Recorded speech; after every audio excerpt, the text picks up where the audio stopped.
Congressman Peter King and Islip officials are in Ronkonkoma to discuss plans at both local and federal levels to end teen vaping. This comes after Governor Cuomo announced the first vaping-related death in New York. Let's go ahead and listen in. Councilman Cochran and Councilwoman Mary Kate Mullen. From Youth Enrichment Services, the co-chair of the Town of Islip Opioid and Heroin Task Force, Marianne Pfeiffer. Tim Mayer, who's the Executive Director of the Town of Islip Youth Bureau. Representing the Town of Islip Foreign Trade Zone, Jamie Martinez. David Antar, who is the President of IPVideo Corporation. Christopher Leone, Sales Manager of AA Technology. John Leone, the Director of Mechanical and Electronic Assemblies for AA Technology. And we also have representatives here from the Fire Marshal's Office from the Town of Islip, and also our great officers from the 5th Precinct, Suffolk County Police Department. In recent months, we have seen vaping become a public health crisis. Yesterday, the first death in the state of New York was documented, a 17-year-old boy from the Bronx. Children as young as in the 4th grade have been reported to be vaping in their elementary school classrooms. Just this past weekend, 1,000 new cases of vaping-related illnesses have been reported to the Centers for Disease Control. Kids are not only vaping, but they're also smoking THC through e-cigarettes. THC is a gateway drug to other more serious and potentially lethal drugs such as opioid and heroin. The Town of Islip has been at the forefront of the opioid heroin crisis, forming our Islip Town Opioid Heroin Task Force in 2018 to address this issue. And this year alone, there have been 21 opioid heroin-related deaths just in our Town of Islip. September has been designated as National Recovery Month, so last month we turned the Town of Islip cupola purple in memory of the lives lost, those in recovery, those struggling, and the families affected by this awful crisis. We're incorporating important education about the harmful effects of vaping into the message from the Town of Islip Youth Bureau, the message that they bring to the youth in our schools. It's gratifying to see that Governor Cuomo has taken a stand and is banning flavored e-cigarettes in the state of New York. Once the ban on flavored e-cigarettes takes effect, Town of Islip Fire Marshals will be monitoring compliance during routine inspections throughout the town. Back in May of 2016, I initiated changes to our town code. You know, it was kind of just happening, and it just didn't make sense to me to see vape shops popping up, you know, near schools in our downtowns. So we changed our town code to prohibit vape shops from locating near schools, parks, playgrounds, and places of worship. Recently, this section of the code was tested in court. Naturally, we were sued, and fortunately, it was upheld. Our fire marshals remain prepared to respond to any complaints we receive and to help ensure that flavored e-cigarettes do not reach the youth in our communities. At this time, I'd like to introduce Congressman Peter King. Pete is the co-chair of the newly formed Congressional Caucus to end the youth vaping epidemic. Congressman King has always been on the forefront of public safety, working diligently to keep our citizens safe.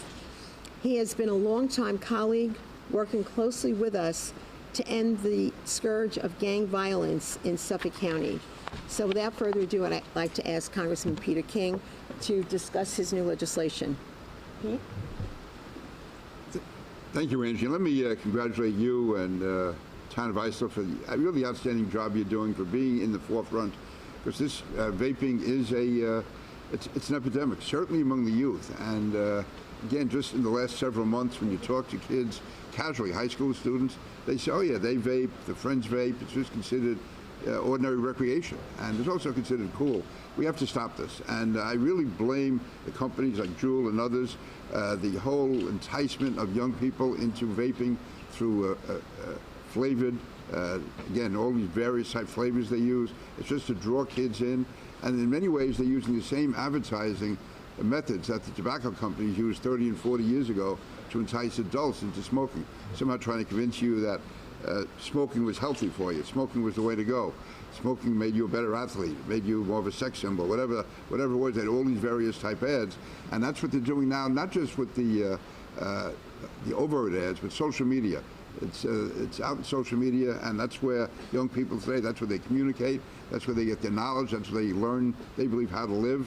So it's really a very sinister method to entice these young kids. And as Angie said, there's been deaths around the country. We had our first one here in New York. I know in various hospitals, I can tell you, people being taken to the emergency rooms after vaping. Again, usually young people. But it's not just high school, it goes down as far as junior high school, and even younger in some cases. So again, we have legislation in Congress which would ban nationwide the flavoring. Also raise the tobacco age to 21. But to me, the key thing we're focusing on is to end the sale to youth, to end the flavoring of vaping, and also to make sure the FDA gets involved with e-cigarettes the same as they do with ordinary cigarettes. So with that, I'm proud to be here today with Angie. It's something we have to fight on, and we really have to get the message out to the schools. I want to thank the police for the effort that they do. But again, it requires a concerted effort from all levels of society, because this is it's a scourge, and it's something that is really ruining our nation's youth. So with that, Angie, thank you for what you've done, what the town is doing. As usual, you're in the forefront, so thank you very much. Thank you. You know, I think instinctively we knew vaping couldn't be good, and we can do things locally, we can do things on a statewide level, but when it rises to the level of federal legislation, as Congressman King has done, I think we will see that a difference will really, really be made. And, you know, perhaps smoking should have been handled that way many years ago. As I mentioned earlier, children as early as 4th grade are vaping in classrooms, and it doesn't stop there. Kids are vaping in hallways, in locker rooms, and there is new technology to detect vape in those settings. It's being manufactured right here by the IPVideo Corporation in the town of Islip's Foreign Trade Zone. And I'd like to introduce David Antar, a longtime friend and president of IPVideo, who will discuss the Halo Smart Sensor. The technology is absolutely incredible. And I can tell you, my colleagues here on the town board, John, Kate, couldn't be prouder that it's happening right here in the town of Islip, and it's going to be making a difference across the country. David? Angie, thank you very much. And we're very proud to be a part of this event that we're doing today. We at IPVideo have been developing technology for the last 4 years to combat the vaping epidemic that we saw coming. We've been a national leader in school safety and school security for almost 20 years now, and we always do things to try and make the schools safer with technology that we develop.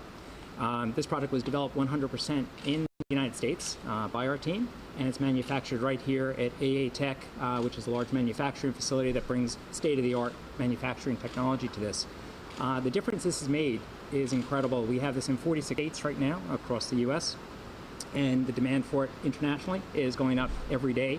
The product is one of the only products that will actually do vape detection as well as vape with THC to be able to alert them when they're using drugs in the schools on top of just vaping. And then on top of that, it has a whole bunch of other functions for environmental safety and environmental monitoring. It does things like carbon monoxide, carbon dioxide monitoring, methane, propane, and natural gas detection, chemical detection, temperature, humidity, air pressure, and light levels. And then on top of that, it has a whole audio analytics side for things like glass break, gunshot, and aggression detection, which are being developed right here at Stony Brook University. We have a team of graduate students working on this technology.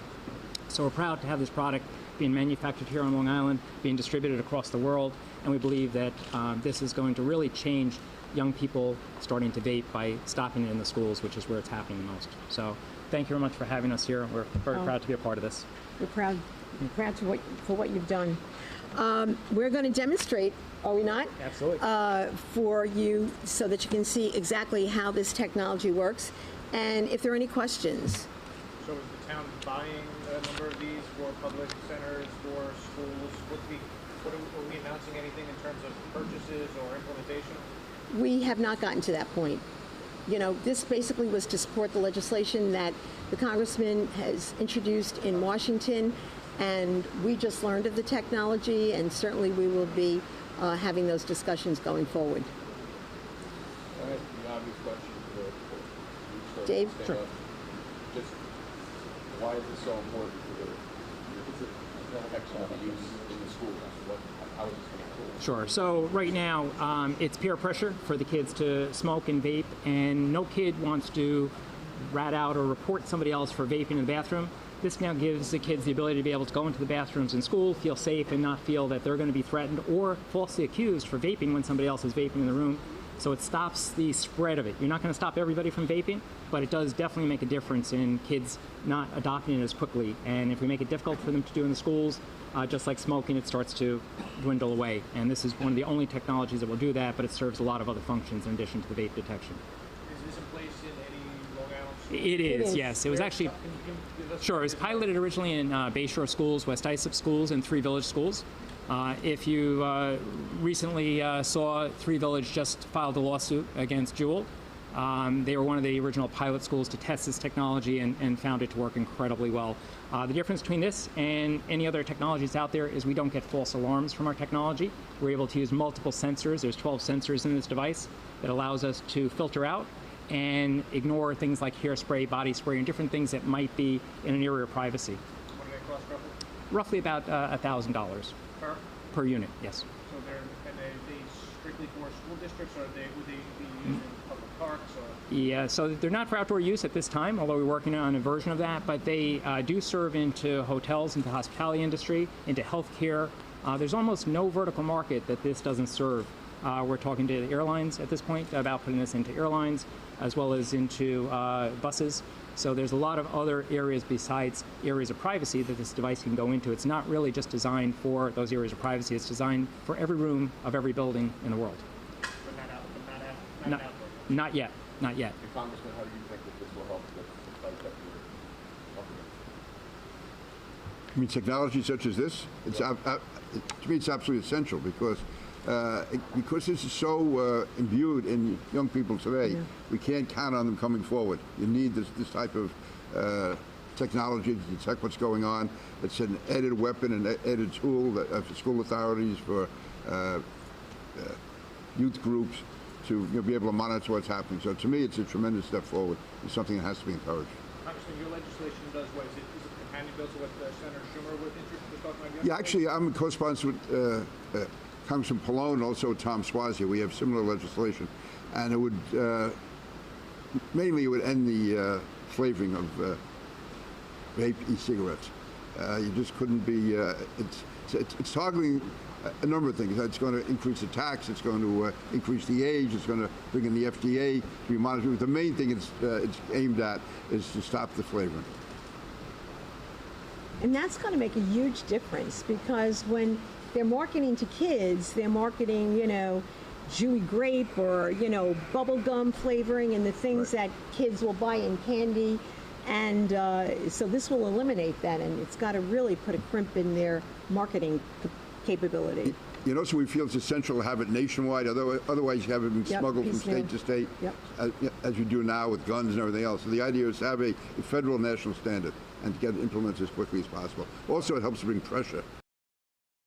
These devices, what's the distance, so how close do you have to be? And Sure. couldn't a kid just see it? It's not, you know, it's not invisible, so we keep Sure. it Area covers a 12 by 12 area for vape detection. For all the other environmental sensors, it covers 1,000 square feet. So it still can pick up vape at a further distance than the 12 by 12 area, but it will take longer for it to react, and they want to be more reactive in a school district to be able to tie this in to a camera that's outside of the area of privacy to be able to determine who vaped, and they get an alert right to their iPhone or Android device, and then they also have video very often of that individual as they exit that area of privacy. Go into a camera? They don't go into a camera, they just associate to a camera that's in an area adjacent to an area of privacy. Yeah, we're very careful about privacy issues, about not recording video or audio from these devices. They don't do either one of those. So this goes off in a bathroom, in a school bathroom. Just can you tell us what happens definitely? Sure. As soon as this is in a school bathroom and somebody's vaping in that area, it will trigger an alert whether it's vape or vape with THC, so it'll alert them individually to that, or if somebody tampers with it. And then that alert goes to a text or email to school administrators, and then they respond. And we have unbelievable number of suspensions across the U.S. with this product already. It's been out since April into the market, and the overwhelming response to it has been it's long overdue. And it's an exciting product, And as I said, we're just excited to be able to manufacture this in the U.S. and actually be able to have it manufactured right here on Long Island. Okay, why don't we go to the demonstration? Yeah, absolutely. Demonstration again. Yeah. David, we have it. There are a couple of ways to do that.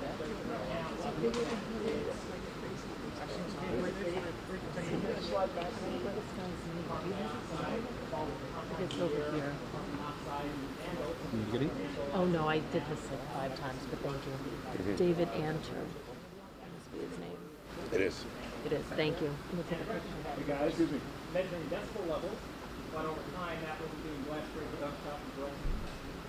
I'm going to just allow you have somebody who's going to actually vape. I'm not, but somebody actually vape here. So if you don't mind, just hold right up there so they can see what will happen on screens over here. So as vape goes up and goes into the device, it's going to start to register on here some of the levels of vape in the air. This isn't the ideal environment, it's not be on a normal top ceiling. But it will analyze that, and over a period of time, it will actually provide an alert when that alert is going on. And they start to register right now on it. And then it continues to do analysis of it.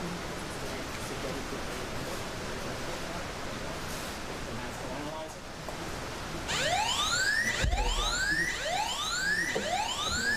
Typically in a school district, no alarm goes off. It's a silent alarm just to administrators in the building. But it still gives you an idea over here to be able to display it and you can actually see the alarm. What's also very important is there'll be another demonstration over here and use something like canned smoke on this. This is another halo unit right over here, everybody can see.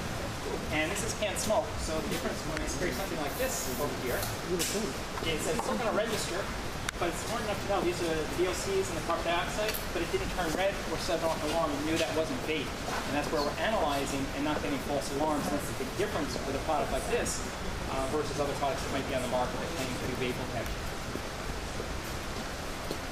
Hairspray, exactly. Yeah. We register, and we actually have the signature of all of those different devices, all those different airborne chemicals, and we actually define the signatures of them so we can actually define hairspray or define Axe body spray or Lysol. So as an example, we actually know when somebody cleans a bathroom in a school district, it actually sends us an alert, but not vape alert. It sends that Lysol is being used in the room that we know that they're cleaning the bathroom. It's amazing technology. David Antar, A-N-T-A-R, the president of IPVideo Corporation. Based in Dayton. In the town of Islip. What am I doing? Antar, A-N-T-A-R. I have like another video, but it's not a video, it's not audio. Yes, that's our It's a long story, but devices that check for vaping, and some students will have the alarm for vaping alarm. So yeah, Well, we have been watching Congressman Peter King and Islip officials discuss plans to end teen vaping. They called on the FDA for stronger vaping regulations and a federal crackdown on flavored e-cigs across the country. They also demonstrated vaping detection centers being developed here in New York to help stop school vaping, and it will set off an alarm when that vape is detected. Right now, we're taking a quick break. We'll be right back here on CBSN New York.